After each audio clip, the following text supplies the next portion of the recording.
The Xenobotanical Station on Vethon was not built for children, which was perhaps why Ravi loved it so completely. Everything about the place was designed for adults doing slow, careful work. The catwalks were too high, the viewing platforms had railings spaced for adult hips, and the sample corridors smelled of preservation fluid, and the particular chemical patience of people who had decided to spend their lives watching things grow. But Ravi had been brought here at 4 years old when his mother accepted the post, and by 8 he had decided that an alien world's research station was simply what home smelled like. He had no other frame of reference. He thought this was normal. The Vethori did not think he was normal at all. They watched him from a respectful distance the way the senior researchers did, which is to say, continuously, with great scientific interest, and without letting it show. The Vethori were a membrane people, broad and slow-moving, their bodies a stretched translucence through which their moods cycled in shifting bands of color the way weather cycles across a sky. Azure for attention, deep amber for unease.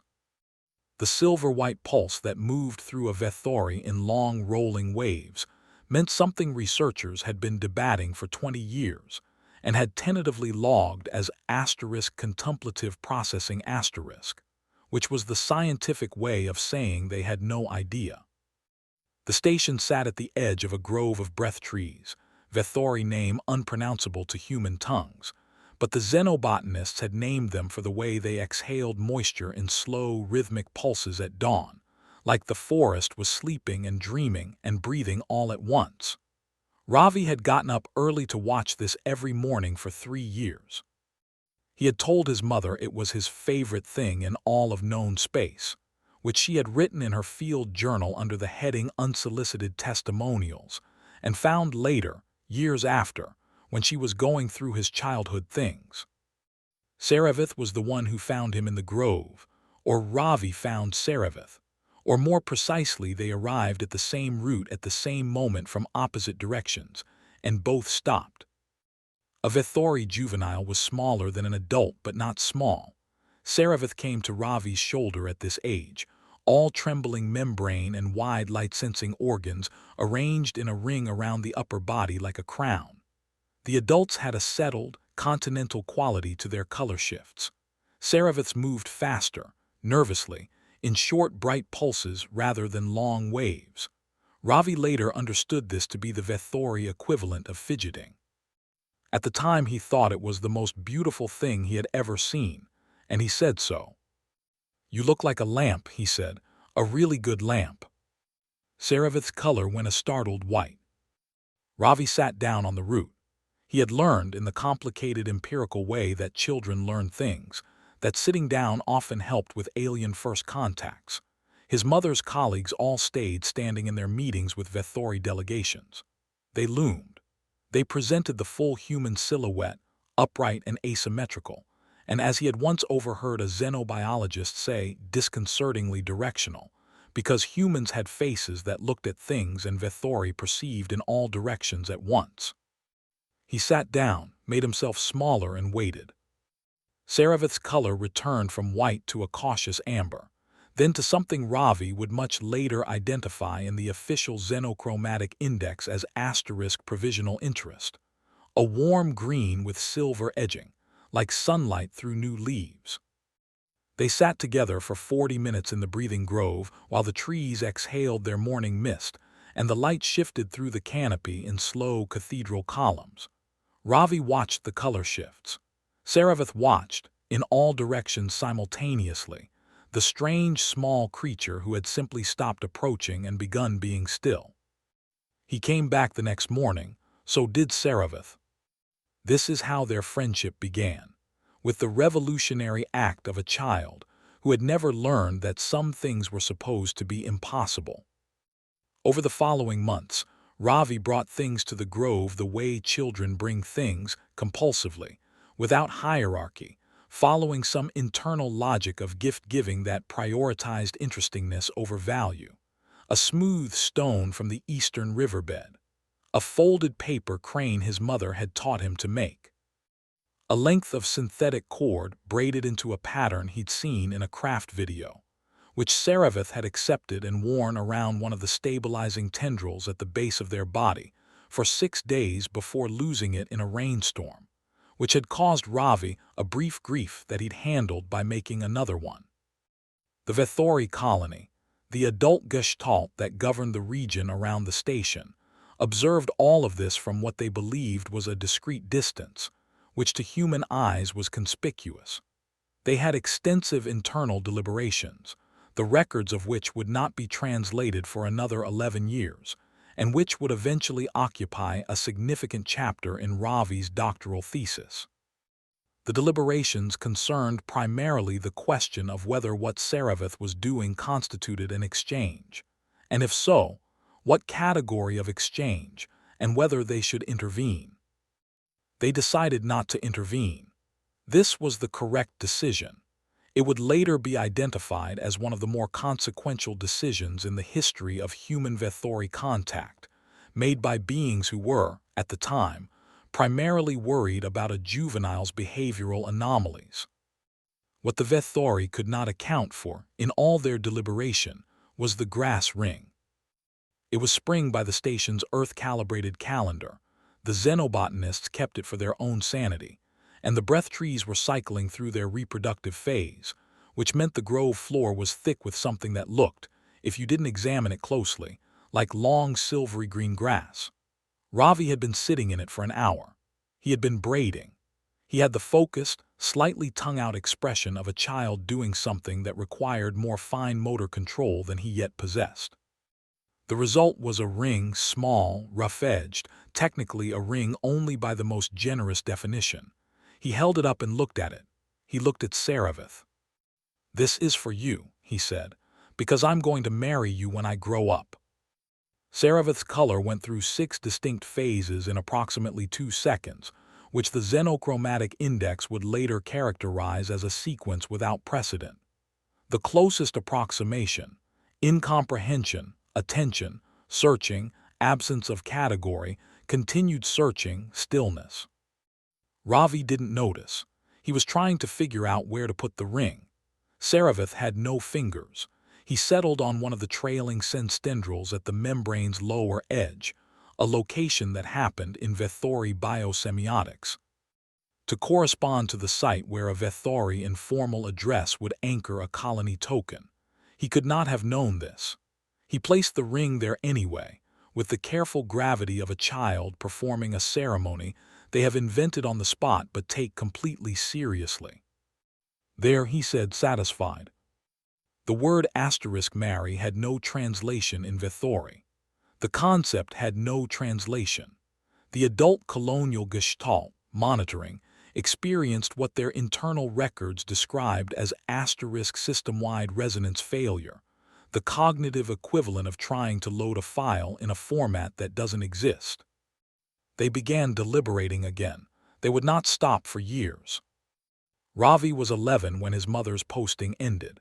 She had a new position, somewhere colder and farther from any alien contact zone, back in the settled systems where science moved faster and the funding was better, and she could be closer to her own family.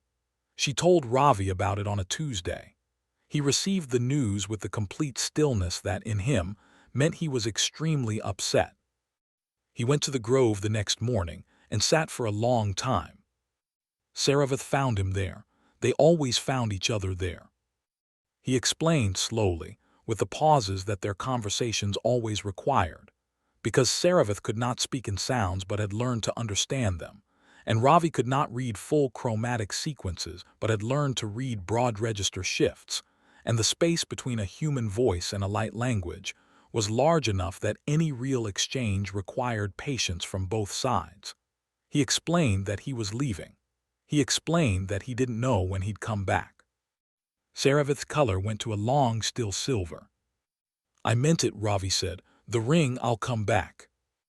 The adults of the colonial gestalt, who were listening, they were always listening near the grove now, did not know what I meant it meant in context. They knew the words. They did not know why the human child appeared to be making a systemic declaration about a previous exchange of grass, or what biological or social structure could possibly make such a declaration meaningful. They recorded it and kept deliberating. The ring stayed on Seravith's tendril for 3 years. Then Seravith began the partial merging process that marked Vethori adolescence, a kind of distributed growing up where a juvenile starts to integrate with the colony gestalt, losing some individual boundary, gaining access to collective memory and deliberation. The ring had to come off. You could not merge a foreign object into the gestalt. The colonial body had very clear rules about this. Seravith did not lose it. They gave it to the keeper of small things, an elder fragment of the gestalt whose particular specialization was the custody of objects whose categories had not yet been determined. The ring went into a sealed preservation unit designed for xenobiological samples. The keeper of small things had been in the deliberation about the ring since the beginning. They turned it over in what passed for their attention and added it to the registry under an entry that read, in translation, object of unclear covenant type, origin human child, recipient Seravith fragment, pending return of origin party for classification. They were extremely patient people. They were prepared to wait a long time. Pending return was not, in Vethori cognition, a temporary category. It was a real one. They had a word for it, not waiting exactly, but something more like asterisk holding open asterisk. A door not yet closed. A question not yet answered. The colonial gestalt had been asterisk holding open many things over its centuries of existence. One small human grass ring was a trivial addition.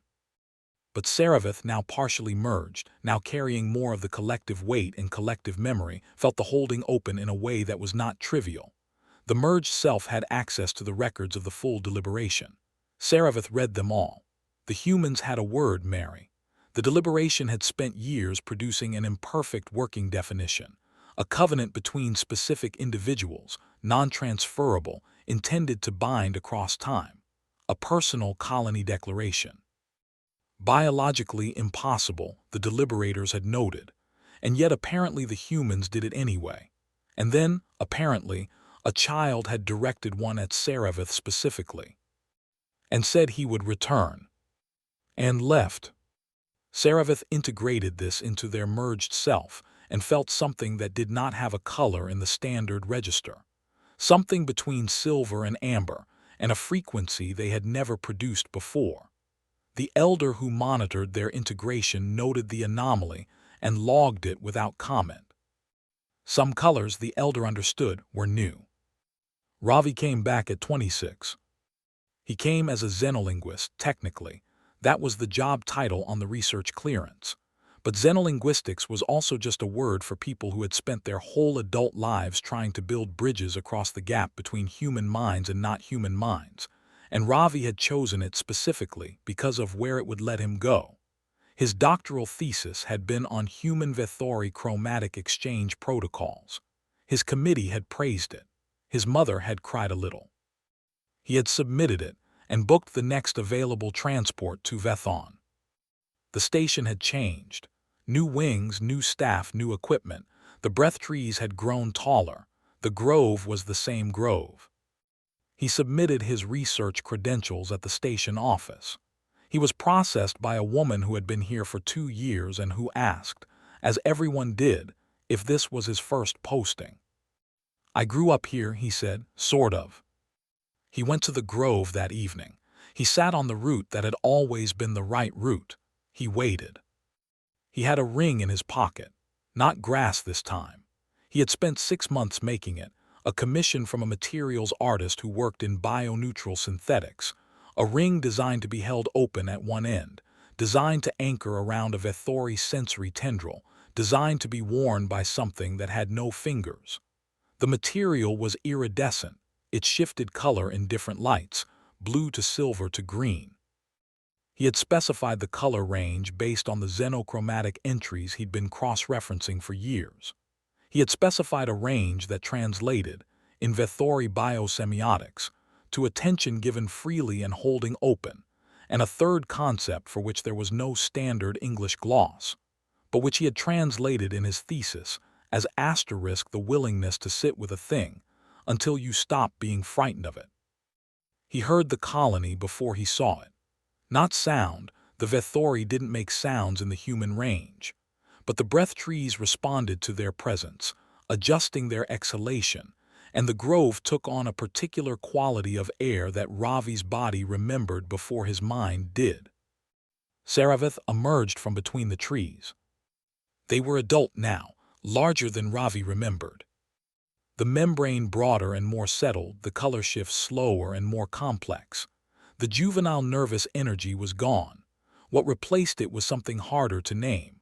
Ravi's xenolinguist training reached for terms. Deliberate asterisk, asterisk weighted asterisk, inhabited.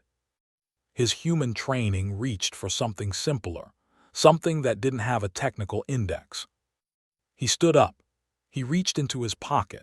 He held the ring up and the grove light moved through it, and it went blue to silver to green, and whatever Saravith's color did in response was the most complex thing Ravi had ever tried to read, a cascade, a conversation between frequencies, a sentence in a language he was still learning but had loved for his whole life.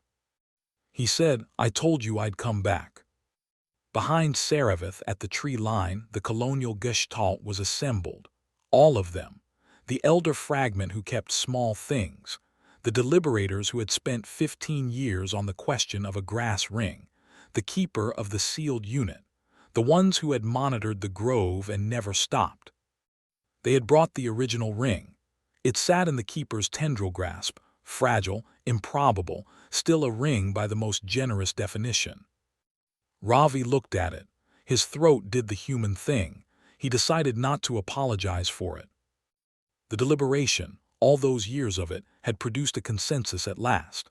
The colonial gestalt had agreed on a category. Not marriage. They still had no architecture for individual covenant bonding as a normative act. But they had found something in their own record-keeping that matched in outline if not in specifics. A term that translated, imperfectly, as asterisk the one who carries a question across time and returns with an answer. This was a category they had. This was a role with precedent. The elder extended the tendril that held the original ring, not offering it to Ravi, offering it back to Saravith, a reclamation, a closure of the holding open. Saravith took it. Ravi placed the new ring on the tendril where the old one had been. His hands were steady because he needed them to be, and because he had been practicing this for 6 months, and because some things, once promised, simply were. The colonial gestalt did not applaud. They did not know applause. What they did was go, simultaneously, to the silver-white that researchers had been debating for 20 years. The long rolling wave of it moved through every one of them at once, from the elders at the tree line to the keeper of small things to the deliberators to the new fragments who had never met a human child and had only the records to go on. The research station's monitoring systems recorded the event and flagged it for review. The researcher on night duty looked at the chromatic data and then looked at it again and then wrote in the log, "Mass synchronous contemplative processing event, entire local gestalt grove location, cause unknown." He would publish on it eventually. He would cite Ravi's thesis. He would not, in his paper, be able to fully explain what had happened. Some things resist the paper. They live in other registers. The breath trees exhaled. The grove filled with silver light. Saravith's color settled into something new, that uncharted frequency between amber and silver and a third thing, the thing with no English gloss. The elders' records would later show it had a Vethori word after all, a very old one, applied historically to junctions in the colony's long life when something previously uncategorizable had finally been given a name. The closest human translation was, "known at last." Ravi sat back down on the root that had always been the right root. Saravith settled beside him, and the grove breathed, and the light moved through the iridescent ring on the tendril and cast blue-silver-green across the bark of the breath trees, across the same bark that had been there when he was 8 years old and already, somehow, knew that this was where he was supposed to be. The deliberation, 15 years long, was closed.